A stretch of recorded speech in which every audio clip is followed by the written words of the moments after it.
Boa noite. Que a paz e a graça do Senhor Jesus Cristo esteja com a igreja, esteja com a vida dos irmãos. Nessa noite nós temos como pregador o irmão Nivaldo, membro da nossa igreja e professor da nossa escola bíblica. Ele está acompanhado com a sua esposa, a irmã Cleide, os seus filhos, a irmã Cleide Castro, e seus filhos Miguel e Mateus. Para os irmãos que não conhecem e também aqueles que estão nos assistindo via internet. Nós deixamos o irmão Nivaldo, que tem sido durante muito tempo professor e também um instrumento de Deus nesta igreja.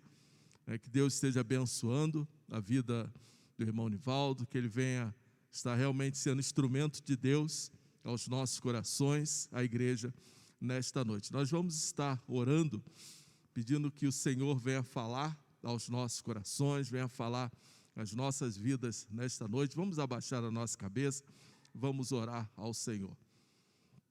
Pai, nós somos gratos pela oportunidade que temos de estarmos aqui reunidos para adorarmos e celebrarmos a Ti, ó Pai. Agora Tu venha usar a vida do Teu servo para falar aos nossos corações, que, ó Pai, Teu servo realmente seja um instrumento nas Tuas mãos agora, usado pelo Teu Santo Espírito para ministrar a Sua igreja. Pai, quando temos um tema, Senhor, tão difícil e importante no reino de Deus, falarmos às nossas famílias, aos nossos filhos, aos pais, dos dias que nós estamos vivendo. Pai amado, que Tu venha, Senhor Deus, nos mostrar e nos ensinar o valor da família. Que cada coração que aqui se encontra nesta noite possa compreender, entender o valor da unidade, o valor do lar, da casa e da família e igreja também. Fala conosco, fala aos nossos corações, em nome de Jesus. Amém. Amado, fica à vontade, pode usar ali o...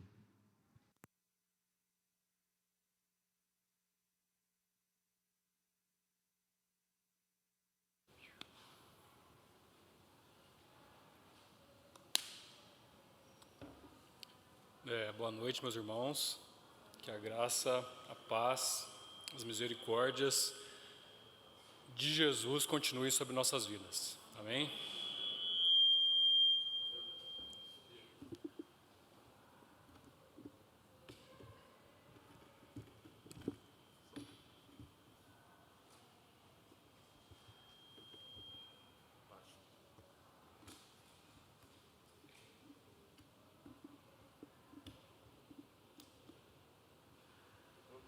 Deu, não deu. Pode apertar, tá bom. Isso aí. Certinho. Então, meus irmãos, como o pastor disse, eu fui convidado para, nesta noite, trazer a mensagem para os irmãos. Espero que Deus possa nos dirigir para que a mensagem possa ser compreendida por todos nós e ser bênção em nossas vidas, num tema tão carente da nossa atenção, que é a família. Então, estamos no mês da família. Precisamos, como cristãos, servos do Senhor, dedicar nossa atenção a esta instituição tão importante na sociedade. Então, a expectativa é que Deus realmente possa nos conduzir nessa noite para a compreensão da sua palavra. O texto que vamos utilizar como base para a mensagem nessa noite se encontra no Salmo 127. Salmo 127.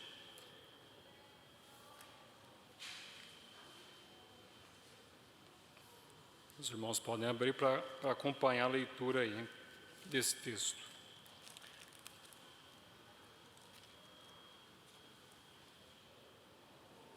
Que tem como título, pelo menos na minha versão aqui, Cada versão vai apresentar um título diferente. Todo bem procede de Deus.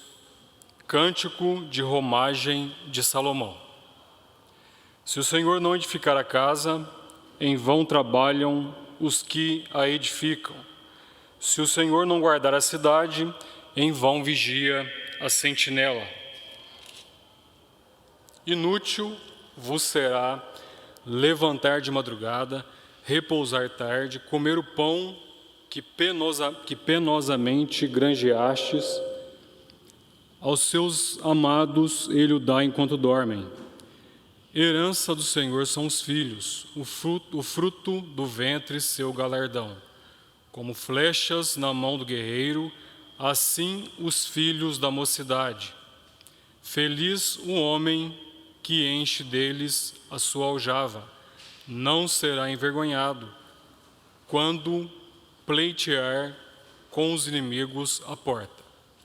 Então esse é o texto que nós vamos utilizar como base para a mensagem desta noite. Mas antes de entrar na mensagem, eu gostaria de fazer algumas considerações sobre o texto. A primeira delas, vocês podem perceber em relação ao próprio título, Cântico de Romagem de Salomão. Então, a primeira coisa que eu queria destacar aqui é o porquê desse título, né? Cântico de Romagem de Salomão. Romagem, porque o salmo se chama de romagem, né? Porque eram salmos cantados pelo povo de Israel em suas peregrinações para participarem das festas judaicas em Jerusalém. Tá?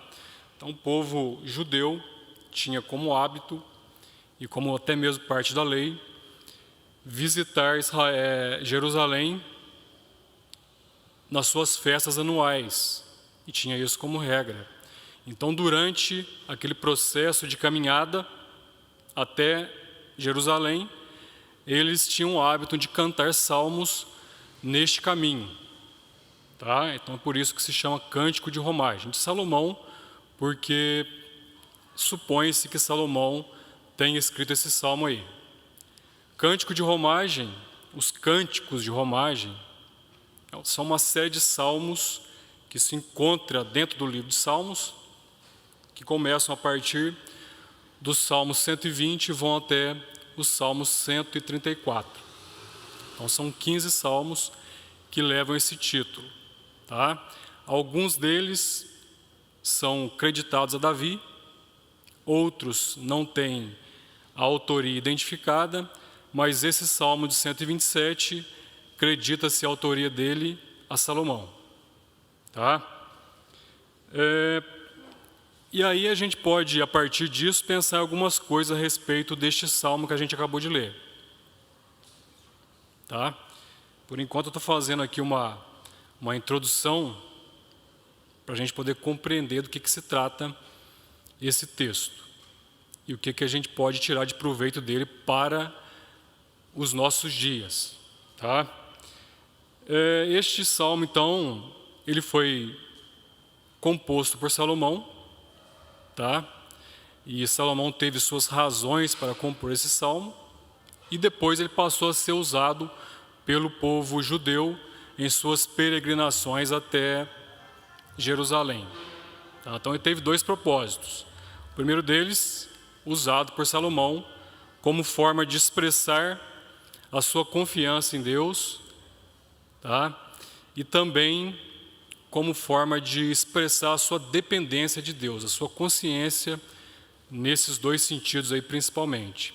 Para o povo de Israel, também, né, utilizado como cântico, um tempo depois, né, em suas peregrinações para Israel, também servia para expressar, né, gratidão, louvor, confiança, situações de dificuldades em suas caminhadas.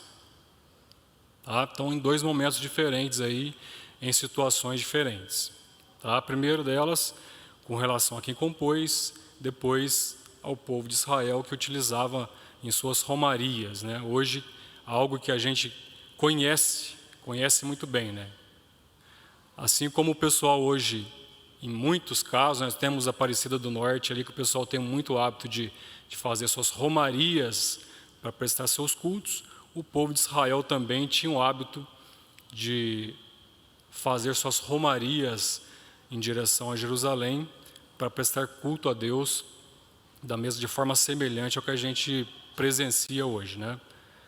E durante as suas caminhadas era comum cantar salmos. E esses salmos aí foram separados, além de outros, né, que eles usavam como cânticos, esses aí em especial para esses momentos aí de romaria, de peregrinação, tá?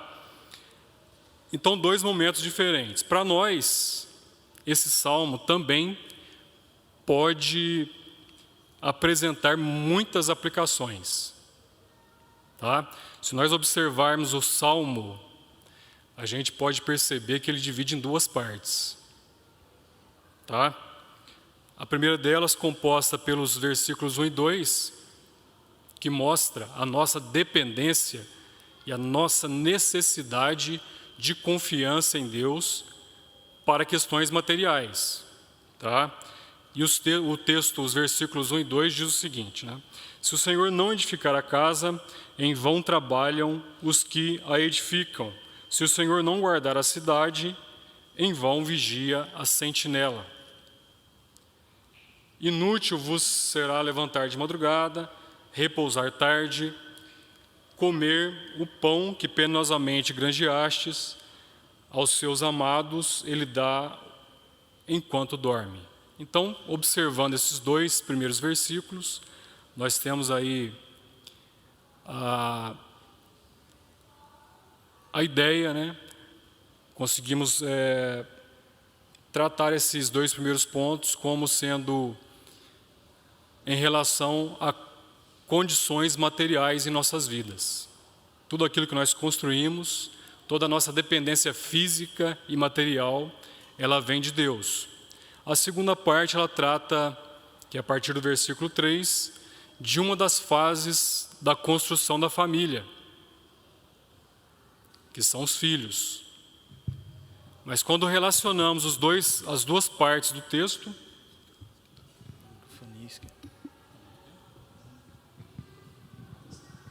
e quando a gente relaciona as 2 partes do texto, para os dias de hoje, nós podemos considerar que esse texto trata da formação da família, tanto no sentido material,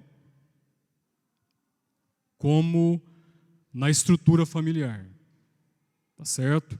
E antes de a gente tratar aí das partes da formação da família, eu gostaria de fazer algumas considerações aqui a respeito das nossas obrigações como cristãos, tá? Porque é muito claro, muito óbvio que a família, nos dias atuais, é óbvio que em outras épocas também, não sei o quanto foi diferente, mas em nosso tempo, está claro que a família é uma instituição que carece muito da nossa atenção, sem dúvida nenhuma. Tá? Qualquer um, mesmo que não valorize a instituição, ele sabe que modificações, problemas têm tomado conta das famílias. E sabemos que a família é uma instituição importantíssima para a nossa sociedade. Sabemos que ela é importantíssima.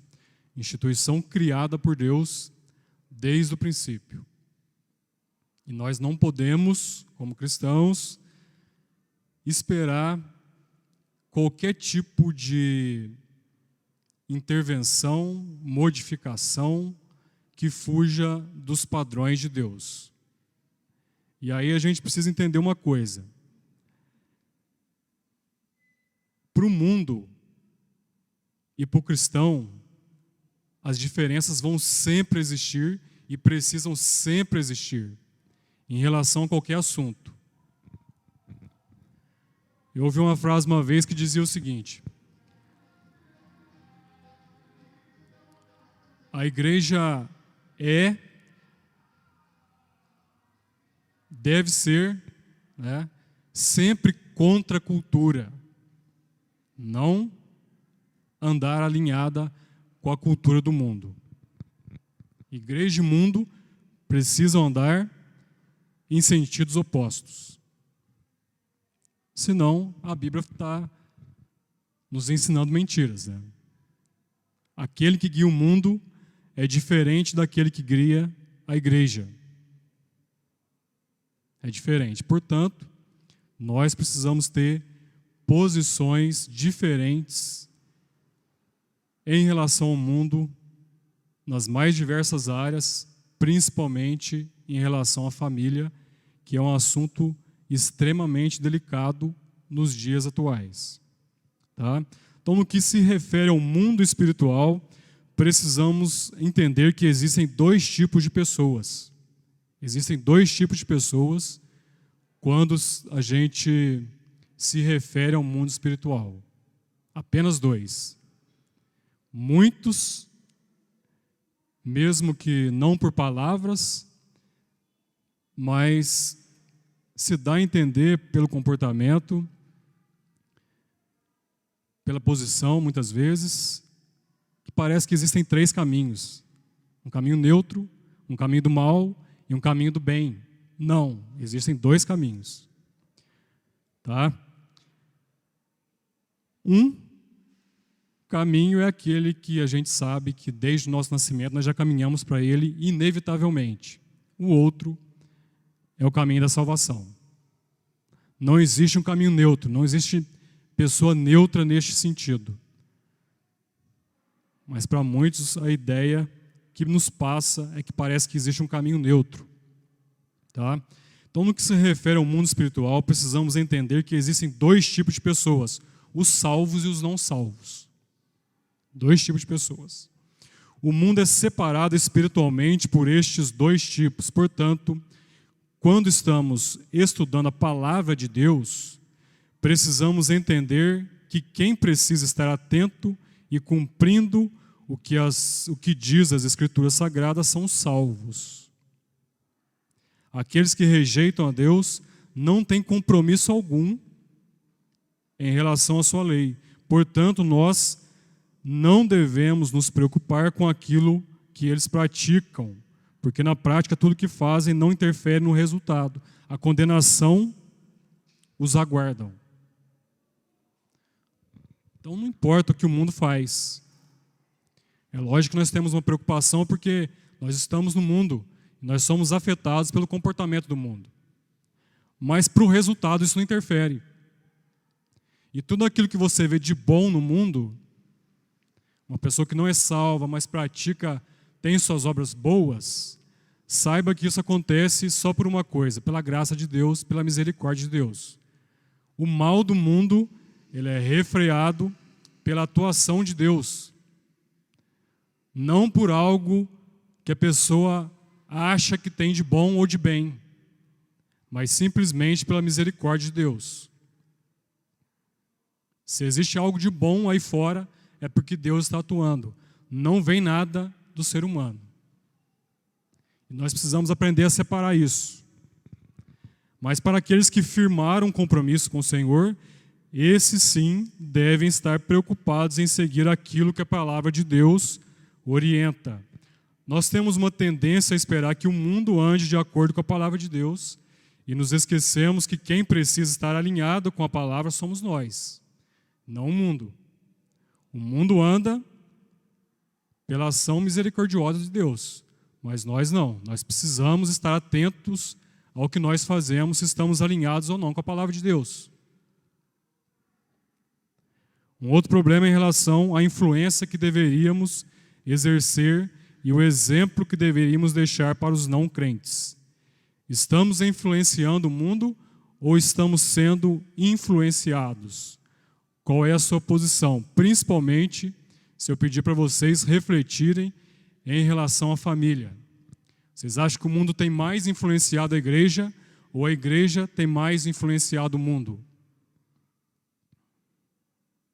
pensando em relação a esse tema específico, família. O que vocês acham? Vocês acham que práticas mundanas têm entrado na igreja? Ou vocês acham que o mundo cada dia mais tem se afastado do propósito de Deus para a igreja, para a família? Como vocês acham que está essa questão de influência aí? Eu não sei, a questão acho que está dependendo muito de uma questão, do quão profundo você analisa o tema. Eu acho que os cristãos têm analisado de forma muito superficial o tema família. E eu acredito que muitas vezes é de forma proposital, porque é um tema delicado, e quando se trata de relacionamento, dificilmente as pessoas querem interferência, né?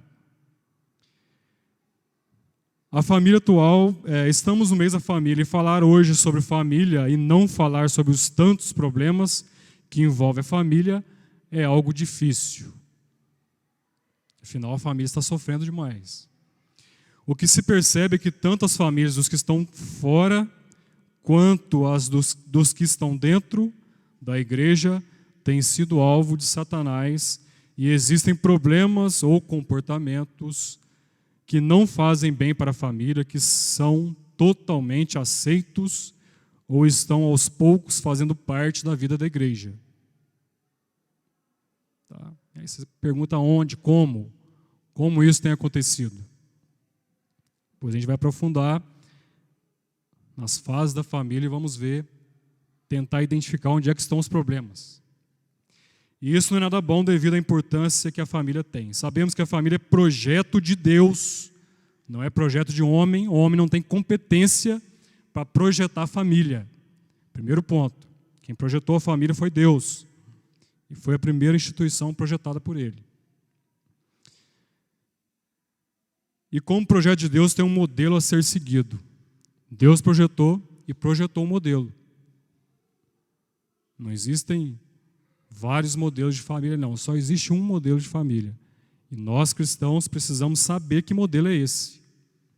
Afinal, precisamos seguir esse modelo. Foi Deus a quem determinou. Né? O texto de 1 Coríntios 10:31 diz o seguinte: portanto, quer comais, quer bebais, ou façais outra coisa qualquer, fazei tudo para a glória de Deus. E isto inclui família. Tá? E com certeza devemos incluir a família nesse tudo, né? Mas o que se costuma fazer é rejeitar aquilo que Deus nos oferece e construir com a nossa própria forma de pensar nossos caminhos. No que diz respeito à família, onde estamos errando? Como deveria ser? O que Deus espera de um cristão nesta área? Estamos errando? Onde estamos errando? Qual é o projeto de Deus para a família? Essa é a pergunta. Essas são as perguntas. Eu digo que sim. Tem muito erro. Talvez muita gente na ignorância. E precisamos descobrir qual é a vontade de Deus para a família. Afinal, o projeto de Deus é que interessa. Não o projeto do mundo. É um tema muito delicado, porque se tem uma área em que as pessoas não querem interferência, é em relação aos seus relacionamentos. Principalmente no início. Né? Principalmente no início. Até o pastor mencionou aqui um dia num sermão que ele fez, né? Que ao invés de procurar a orientação de Deus, as pessoas vão buscar orientação no mundo. Dificilmente vocês vão ver uma pessoa procurando o pastor para discutir relacionamento no seu início. Só procura o pastor quando os problemas aparecem. Dificilmente você vai buscar uma pessoa, você vai ver uma pessoa buscar a orientação da Bíblia, ou do pastor, ou de algum irmão, a respeito de como ela deve iniciar um relacionamento, uma família. Eu, pelo menos, nunca vi. Né? Se tem uma área que ninguém quer interferência, é essa. Eu vou começar a namorar e não interessa a opinião de ninguém. Eu é que mando na minha vida. A procura só vai acontecer quando os problemas aparecerem. Aí lá na frente, no casamento, quando estiver tudo destruído, aí sim vamos orar e vamos buscar orientação. Mas existe um equívoco muito grande nisso. Tá? Eu costumo pensar algumas coisas, tá? Eu sempre tive isso comigo. Existem coisas na vida que não pode ter erro. Não pode haver erro, porque não vai ter chance de consertar. Uma delas é em relação à sua posição em relação a Deus. Não dá para errar nesse ponto. Você sabe que Deus existe? Sei. Que Deus é esse? Você tem que procurar resposta sobre isso. Porque se Ele é Deus perfeito, Criador de todas as coisas, como é que você pode errar nesse ponto? Você não vai ter uma segunda chance. Fechou os olhos, acabou. Então você precisa se posicionar nesta área. Não pode haver erro. Você não pode ser reprovado nesse ponto. Não vai ter uma reencarnação para você consertar os seus posicionamentos sobre Deus. Um outro ponto que você não pode errar, eu sempre tive isso comigo, é em relação a casamento. Não pode ter erro. Por quê? Biblicamente, casamento é um só. Biblicamente, casamento é um só. Então não dá para errar. Você tem que saber construir o seu casamento. Não existe erro no casamento. Mesmo que você passe por problemas, você precisa saber tratar, porque casamento é um só. Outra coisa que não dá para errar é em relação a filhos. Não tem volta. Filho nasceu, acabou. Não tem volta, vai ser seu filho pelo resto da vida. Então tem que ser algo muito bem pensado. A pessoa com quem você vai escolher ter seus filhos precisa ser muito bem escolhida, porque é pelo resto da vida, não tem volta. Então são áreas onde não pode haver erro. Então você, como cristão, se não pode haver erro, precisa procurar a orientação de Deus para tratar desses assuntos que não tem volta, que não tem opção de apagar e por aí vai. Só que aí existe uma coisa, né? A posição do mundo e a posição do cristão. Com relação a Deus, né? Aí a gente sabe que o mundo não tem nada com Deus. Mas com relação a casamento, errei no casamento, né? Fala isso aí fora. Qual será o posicionamento? Tem solução para o mundo? Qual é a solução? A pessoa errou no casamento, não tem nada com Deus, não conhece nada sobre Deus, não está se importando com nenhuma orientação bíblica. Qual é a solução?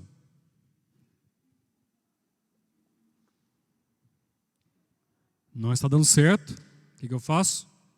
Separo, caso de novo. Não deu certo, o que eu faço? Separo, caso de novo. Não deu certo, o que eu faço? Separo, caso de novo. Casamento de 20 anos, separo, vou viver a vida de solteiro, arrumar várias namoradas e por aí vai. Essa é a solução do mundo. Para o cristão não tem volta. Ele tem que consertar o casamento.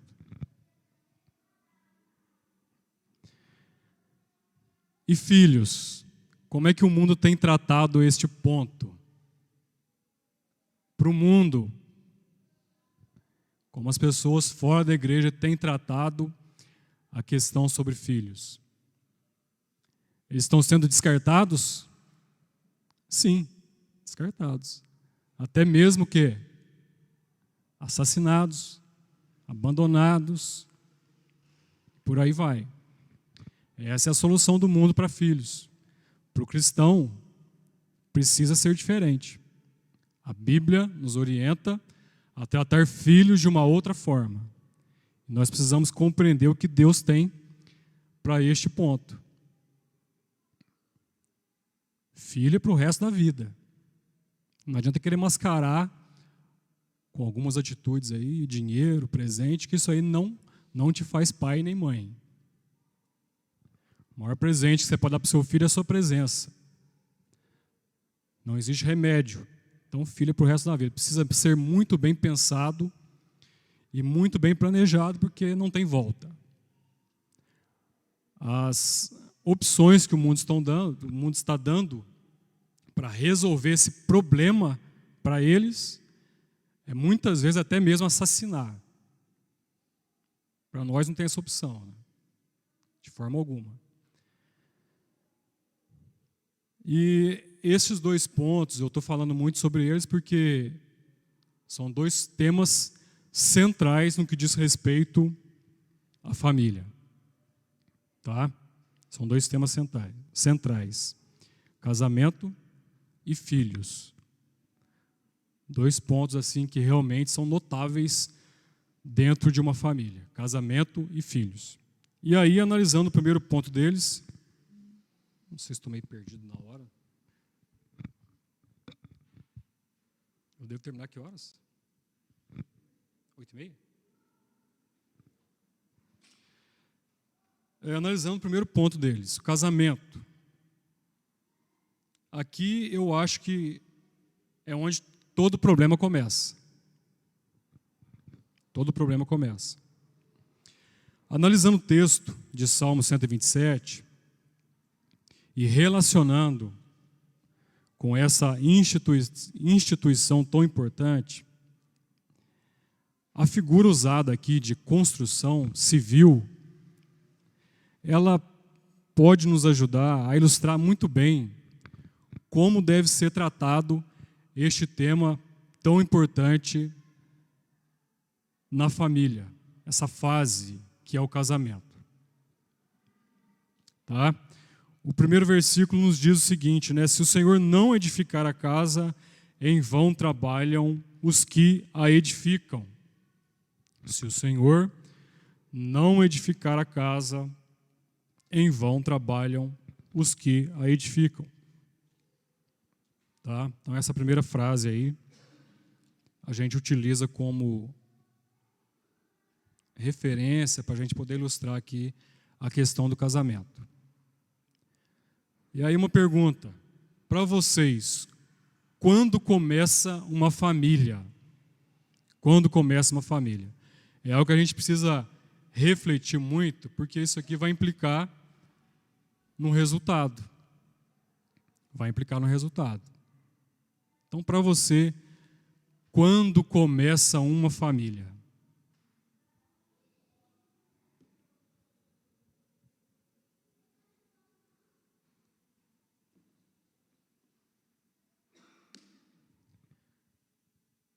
O problema, eu acho que está aqui. Muitas pessoas pensam que a família começa quando as alianças são trocadas.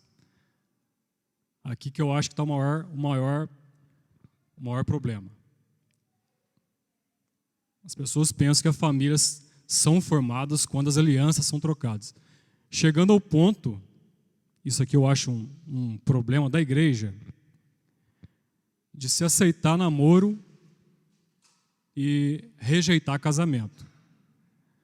Já repararam que existe isso? As pessoas aceitam namoro e rejeitam casamento. A igreja. Né? Até estava comentando com um membro da igreja uns dias atrás, um jovem membro, falando sobre isso. Em muitos casos, evita-se até emprestar o templo para realizar a cerimônia, por causa da questão de julgo desigual. Não pode casar crente com não crente, certo? Mas a gente não vê o tratamento da igreja na fase anterior, que é o namoro. A gente não vê.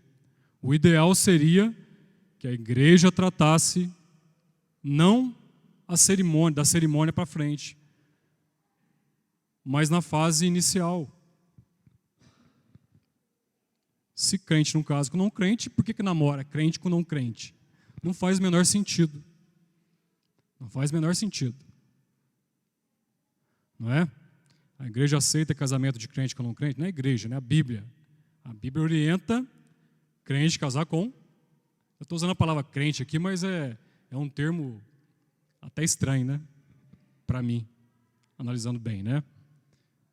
Porque ele é muito mal usado hoje, né? Não há comunhão entre luz e trevas. Não existe a possibilidade de uma pessoa salva casar com uma não salva. Isso, biblicamente, para mim é muito claro. Então, se não pode casar, não pode namorar. É óbvio. São questões óbvias. Uma coisa está ligada à outra. Uma outra coisa que a gente precisa pensar em relação a casamento é o molde de namoro cristão. É um outro grande problema. Eu tenho comigo a seguinte posição: nem existe namoro cristão. Nem existe. Se alguém conhece alguma parte na Bíblia que trata de namoro cristão, me apresenta. Não existe. O cristão ele não namora, ele casa. Essa é a posição para mim ideal. Esse modelo de namoro é do mundo. Isso não existe no mundo cristão. O que existe hoje, com o que o mundo chama de namoro, é pegar privilégios do casamento e trazer para a relação de pessoas solteiras. É isso que acontece. Toda a questão carnal envolvida ali. E a gente conhece o resultado, quais são. Mas isso não existe. Existem privilégios da relação que são reservadas para o casamento e não para o namoro, que nem deveria existir no meio cristão. Então a gente não é ensinado a tratar dessa forma. Mas o ideal, usando a Bíblia como referência e usando a razão, se analisarmos friamente o que são namoros, a gente sabe que são instintos carnais sendo liberados, né? Nada mais do que isso. E a gente conhece o resultado disso. Troca de casais o tempo todo. Isso não pode existir. Usando a razão, usando a sua razão que Deus te deu, e você precisa usar a inteligência, certo? Você precisa saber como é que você deve, e usando a Bíblia, iniciar um relacionamento. O ideal de um relacionamento cristão é conhecer uma pessoa, firmar um compromisso de casamento, casar, e aí sim desfrutar daquilo que Deus reservou para o casamento. Esse seria o ideal. Mas a gente não vê isso. Eu só vi isso uma vez, e eu até achei estranho. Só uma vez. Pessoas se conhecendo para casar. Aliás, vi uma vez e vi um testemunho uma vez. São duas ocasiões. E quando eu ouvi a primeira vez, eu até assustei. Falei, que isso? Como assim? Como é que duas pessoas se conhecem? No primeiro encontro, eles vão orar para que Deus abençoe a formação, o nascimento daquela nova família. É algo totalmente estranho. Mas é o ideal que deveria ser na vida do cristão. Certo? Esse é o ideal. Pessoas se conhecem para casar e não para ficar se amassando por aí. E trocando de casal. Isso é coisa de irracional antes de qualquer coisa. Antes de ser espiritual, são coisas irracionais. É irracional. A gente sabe disso. É só instinto carnal. Então o primeiro ponto está aí. Crente não namora, crente casa. É estranho, né? E aí ninguém quer interferência nisso. Ninguém mesmo. Se você quiser esvaziar uma igreja, você começa a interferir nesse ponto. Aí você vai ter problema. Mas é estranho ouvir isso, né? Não deveria ser. Deveria ser algo comum na igreja. Comum na igreja, estranho para o mundo. O mundo deveria olhar para nós e falar, que povo doido. Que povo doido esse. Acabou de conhecer, tá tudo casando. Como assim? Não experimentou nem 50 ainda? Como é que está casando? Esse é o pensamento do mundo, da igreja. Então nós deveríamos ser o quê? Contra a cultura. A igreja deveria impactar o mundo com o seu comportamento, mas está tudo igual. O mundo olha para a igreja e fala, está tudo igual. Não tem diferença nenhuma com a gente. Todo mundo concorda? Mas é estranho, né? Pois é, mas não deveria ser. Tá? Então, o casamento, ele não começa quando troca aliança, não. Começa lá atrás. É Deus que vai preparar a pessoa para você. E aí existe um monte de exemplo bíblico onde Deus separa a esposa. Deus é quem prepara o casamento. Tá? E se Deus... Então, olha só.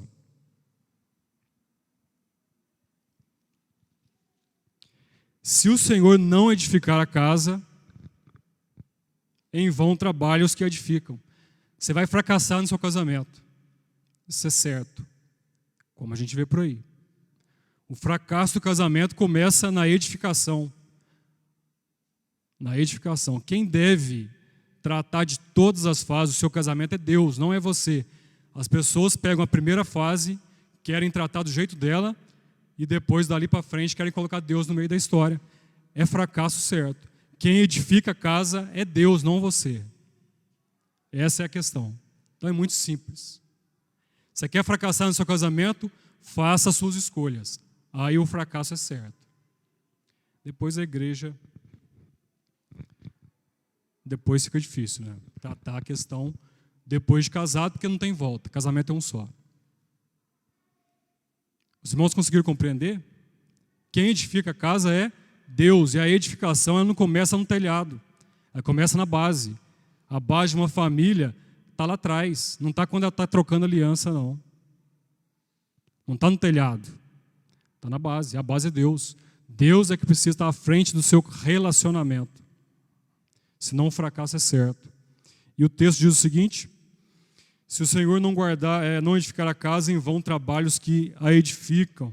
Inútil vos será levantar de madrugada, repousar tarde, comer o pão que penosamente granjeastes, aos seus amados ele o dá enquanto dormem.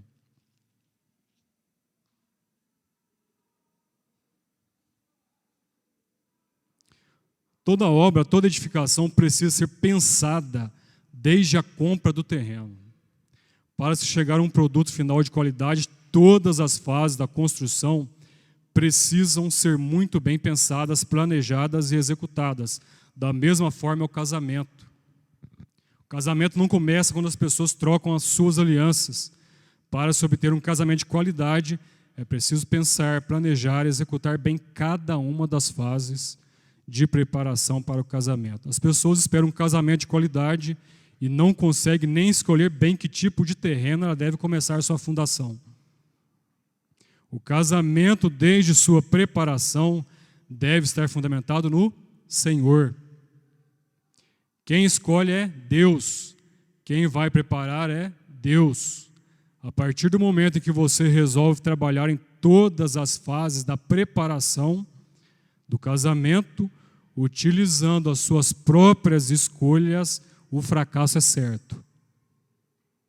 Toda segurança, prosperidade e fecundidade vem de Deus, não de você. Daí vem o fracasso dos casamentos, pois desde sua preparação, a pessoa resolve assumir o projeto. Ela só inclui Deus quando dá problema. Em nenhuma fase do casamento ela coloca Deus participante. Ela só coloca Deus para resolver os problemas. E aí é tarde. Deus não vai fazer mágica no seu casamento, não. Pode ser que pela misericórdia dele, ele possa reverter alguns quadros aí muito difíceis, mas isso aí é contar com a misericórdia dele. Tá? A palavra de Deus traz instruções claras a respeito do casamento. Só não segue quem não quer.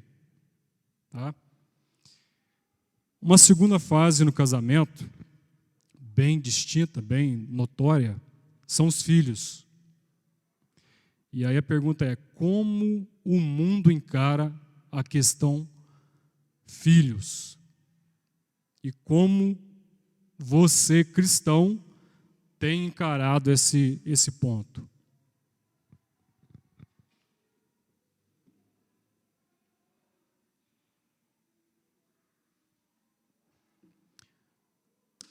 Então, vale ressaltar de novo o seguinte: a igreja precisa ser contra a cultura. Tá? Se o mundo olha para a igreja e vê a mesma coisa, a igreja está errada. Se o mundo olha para a igreja com bons olhos, está errado. A igreja não pode se encaixar no mundo. No entanto, neste ponto também, eu acho que ela tem se encaixado. Ela não causa espanto nenhum no mundo com a nossa postura. Não causamos. Tá? Então, a primeira pergunta: como o mundo encara a questão sobre filhos? As notícias estão aí, né? Como tem sido? Como tem sido as paternidades no mundo? Como tem sido a atuação das mães no mundo? Como elas têm tratado os filhos? O que o texto diz sobre filhos? Vamos ler a partir do versículo 3. O que diz aí? Herança do Senhor são os filhos, o fruto do ventre, seu galardão. Como flechas na mão do guerreiro, assim os filhos da mocidade. Feliz o homem que enche deles a sua aljava, não será envergonhado quando pleitear com os inimigos à porta. Então, olha aí. Herança do Senhor são os filhos. Eu acho que aqui numa cidade pequena como a nossa, a gente tem muitos exemplos aí de pessoas que receberam uma grande herança. Temos muitos exemplos. Pessoal mais antigo, principalmente aí. Eu não sou muito antigo, não. O cabelo está branco por outros motivos. Tá? Mas temos muitos exemplos de pessoas que receberam grandes heranças. E qual que é a expectativa nossa quando a gente ouve essa notícia? Fulano de tal recebeu uma enorme fazenda como herança. A expectativa que a gente tem com a pessoa é que ela faça o quê? Tire o melhor proveito possível da herança, não é? Quando a pessoa, como muitos exemplos nós temos, de pessoas que pegaram tudo aquilo que ela receberam como herança e desfizeram facilmente daquilo, o que a gente pensa sobre ela? Que tolo, né? Recebeu uma herança que muitas vezes foi tão penosa para os seus pais e ele conseguiu acabar com tudo. E essa é a nossa visão, não é? É a nossa visão. Como é que ele conseguiu ficar pobre com tanto dinheiro que ele recebeu de seus pais, tanto patrimônio, conseguiu jogar tudo fora? Exatamente assim. Muitos casos assim, né? E a gente encara muito mal isso, não encara? Pois é, a Bíblia trata filho como herança de Deus para nós, dádivas de Deus para nós. No entanto, como é que o mundo tem encarado esse ponto da família? Tem descartado desde a sua concepção. O mundo encara o aborto como uma das maiores bandeiras hoje. O desprezo pela vida é imenso. Quantos filhos crescendo sem pai, sem mãe, vocês conhecem por aí?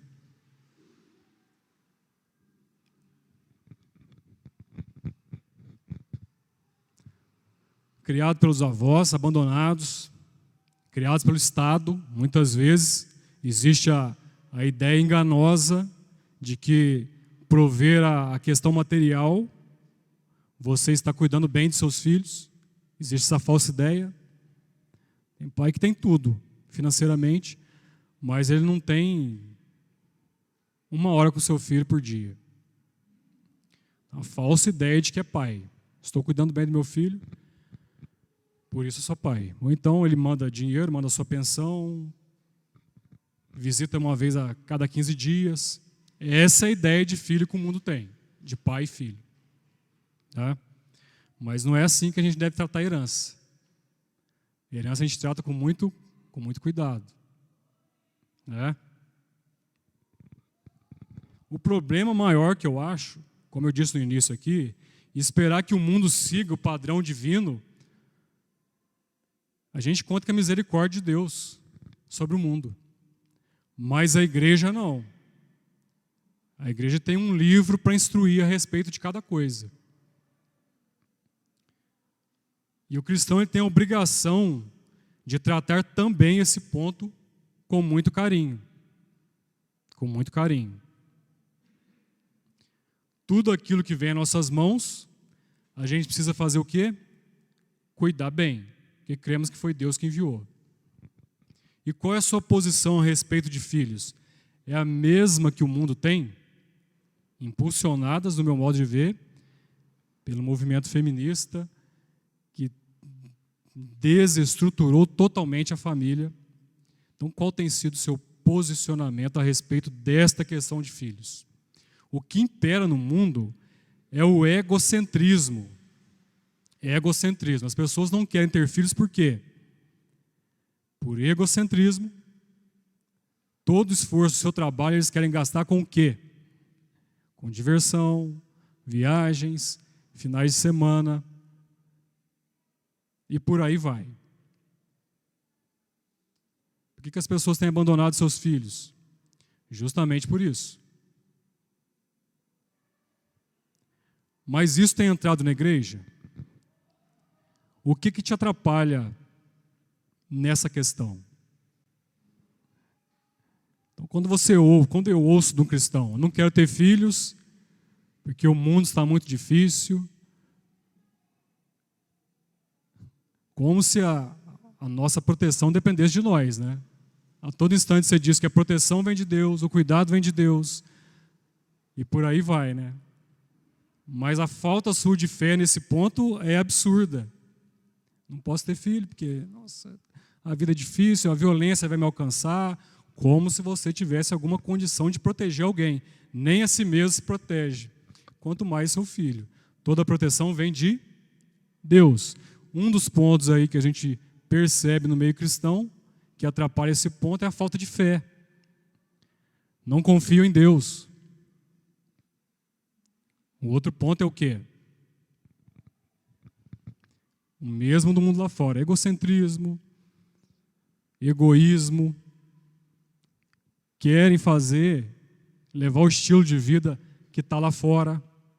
Finais de semana, festa, churrasco, viagem. E com isso desprezando esse presente tão grande que o Senhor tem reservado para o casamento. Despreza completamente. Então, ouvir de um cristão que não quer ter filho, né? Porque filho pelas palavras você já sabe, a influência que ele tem tido. Filho é o quê? Problema, filho é despesa, filho dá trabalho, e por aí vai. Mas é preciso ter em mente um pensamento cristão a respeito também dessa área. Do seu papel como pai, do seu papel como mãe. O quanto você tem investido na vida do seu filho. Para quem você cria seu filho. Para você ou para Deus. Um outro grande problema é esse. Cria o mundo para si, o filho para si, e não para Deus. E aí vem toda a distorção na educação do filho. Toda a distorção. O filho se torna excelentes engenheiros, excelentes médicos, excelentes advogados, mas afastados de Deus. Porque a pessoa criou o filho para ela, não para Deus. Buscar primeiro o quê? O reino de Deus. As demais coisas vos serão acrescentadas. Não podemos inverter a ordem. Não podemos inverter. Precisamos tratar a herança, a dádiva de ter filhos, com o seu devido valor. Com o seu devido valor. Porque depois não tem volta, não tem como você... Conhecimento sem sabedoria não serve para nada. E o conhecimento vem de Deus. Seu filho pode ser excelente em conhecimento e péssimo em sabedoria. Ele vai afundar na vida do mesmo jeito. O fracasso é certo. Inteligência é uma coisa. Conhecimento é outra coisa. Capacidade de raciocínio é uma coisa. Conhecimento é outra. Memória é outra. E sabedoria é outra. Quem dá sabedoria é Deus. E todos nós carecemos de sabedoria. Então, invista no seu filho para que ele seja, antes de tudo, um servo de Deus. O resto, ser um excelente advogado e se afastar de Deus não serve para nada. A condenação é certa. Mas isso é causado pelo quê? Pela maneira que se educa. Você não pode educar o filho para você. A Bíblia diz aqui, né? Como flechas na mão do guerreiro, assim os filhos da mocidade. Os filhos precisam ser criados para serem lançados no mundo e com o alvo certo. O alvo é Cristo. Flecha, a gente não guarda flecha. A flecha ela é construída e ela é carregada para ser lançada, não para ser guardada. Correto? E o alvo precisa ser certo. Então é preciso encarar cada uma dessas sérias questões com a mentalidade de um cristão. A Bíblia é que precisa ditar as regras nestas áreas tão importantes da vida, porque não tem volta. Casamento é um só, filho não tem volta. Então é Deus que precisa dirigir esses pontos. E se Deus não estiver participando de cada fase da construção da sua família, o fracasso é certo. Buscar ajuda e conselho depois, muitas vezes não vai ter solução. Certo? Então é isso. Precisamos refletir muito sobre como estamos construindo nossas famílias. Tá? E como você encara a questão dos filhos. Não encare como um mundo. Encare como a Bíblia em toda os seus registros, ela encara filho como bênção, não como maldição na vida da pessoa. Certo? Então é assim que precisamos encarar. Que Deus possa nos ajudar e nos guiar para que possamos ser exemplos para o mundo. Precisamos impactar o mundo com a nossa família. Certo? O mundo precisa olhar para as nossas famílias e dizer, está estranho. E não achar que está tudo normal para eles. E sim diferente. Se eles estiverem olhando para nossas famílias e achar que estamos todos iguais a eles, está errado. Mas é importante que seja observado em todas as suas fases. Tá? Não adianta querer fazer um telhado bonito na sua casa com uma fundação mal elaborada. Telhado bonito no chão não serve para nada. Depois que ruir tudo, a fundação desmoronar, as paredes caírem, o telhado bonito não vai servir de nada. Não é? Então é importante que para cada fase da construção da família, você como cristão precisa estar atento. Amém? Então a gente vai encerrar. O irmão Paulo tem a palavra.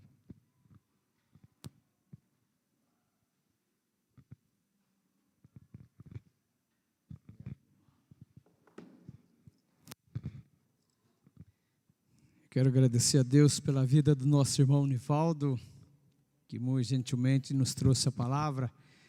E eu quero pedir aos amados irmãos que se coloquem de pé. E nós estaremos orando pelas nossas famílias. Ontem nós pudemos observar que foi o dia da família. E nós estamos aqui como família de Deus e também como a nossa família. Vamos clamar a Deus pelas nossas famílias. Feche teus olhos. Se você puder, abaixa a sua cabeça, irmãos. Pai amado, nós somos gratos, Senhor Deus, por esse culto onde nós podemos prestar a Ti, Senhor Deus. Sabemos que o Senhor é digno de toda honra, de toda glória. Ó Deus, somos gratos, Senhor Deus, pelas bênçãos que o Senhor tem abençoado, pelas bênçãos que tens derramado sobre a nossa família, Senhor Deus. Eu nesse momento eu clamo pelas famílias da nossa igreja, pelas famílias que estão dispersas, pelas famílias que estão sendo destruídas, até mesmo por essa pandemia, pelas famílias que têm se afastado da face do Senhor. Ó Pai de misericórdia, se conosco. Abençoe os nossos filhos, Senhor Deus, para que eles também, espelhados em nós como pais, possamos ensinar a verdade, o caminho reto do Senhor. Assim como o nosso irmão acabou de dizer agora, os nossos filhos, Senhor Deus, são heranças do Senhor. Por isso nós te agradecemos, Senhor Deus. Agradecemos porque colocou em nossos ombros esta herança de conduzir os nossos filhos aos teus caminhos retos. Obrigado, Senhor Deus, pela família da igreja, que nós possamos expressar toda a nossa gratidão ao Senhor por tudo que tem feito, por tudo que o Senhor tem nos guardado, por tudo que o Senhor tem nos protegido, Senhor Deus. É em nome do Senhor Deus, Jesus, eu agradeço ao Senhor pelo alimento, pela casa, pelo sustento, pelo nosso trabalho, pela educação dos nossos filhos, e clamamos ao Senhor que nos dê força, nos dê bom ânimo, Senhor Deus, para conduzir as nossas famílias aos teus caminhos retos. Fique conosco, Senhor, nos abençoe, abençoe a nossa família, tenha de misericórdia de todos nós. Em nome de Jesus, nós oramos agradecidos. Amém.